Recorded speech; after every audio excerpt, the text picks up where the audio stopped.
Japan বিশ্বের চতুর্থতম অর্থনৈতিক দেশ।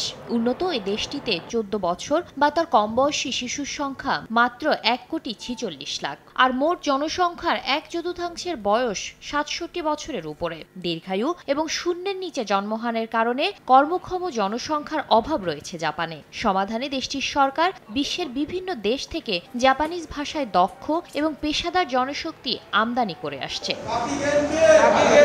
এরই অংশ হিসেবে ঢাকা টোকিও যৌথ উদ্যোগে বেশ কয়েক বছর ধরেই বাংলাদেশে চলছে জাপানিজ ভাষা এবং পেশাগত শিক্ষা কার্যক্রম।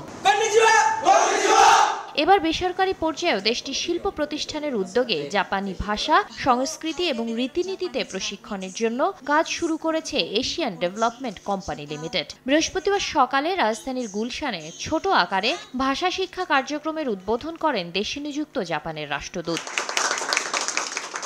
নগদের কাছে সব গ্রাহকই প্রিয়, তাই তো সারা দেশে ক্যাশ আউট চার্জ সবচেয়ে কম। এরই মধ্যে একটি ব্যাচের শিক্ষার্থীরা তাদের কোর্স শেষ করে যাচ্ছেন নতুন ভবিষ্যতের আশায়। আবার অনেকে কৃষি, চিকিৎসা সেবা, প্রযুক্তি এবং নির্মাণ কাজের জন্য জাপানিজ ভাষায় পারদর্শী হয়ে উঠতে নিচ্ছেন প্রশিক্ষণ। আমি জাপান যাব নার্সিং এর জন্য, সেখানে পড়াশোনা করব, দেন নার্সিং কাজটা করব।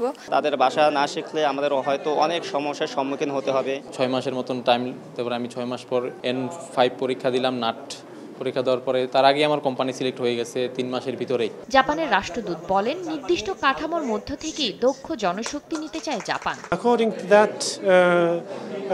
that framework, the workers or the candidates should learn the Japanese language and pass the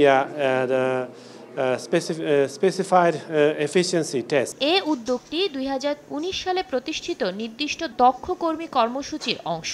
এতে বাংলাদেশি শ্রমিকদের জন্য সহায়ক পরিবেশ তৈরি করে জাপানের স্থানীয় কর্তৃপক্ষ এবং সংস্থাগুলোর মধ্যে আঞ্চলিক সহযোগিতা জোরদার করবে। শাতিলা শারমিন, সময় সংবাদ, ঢাকা।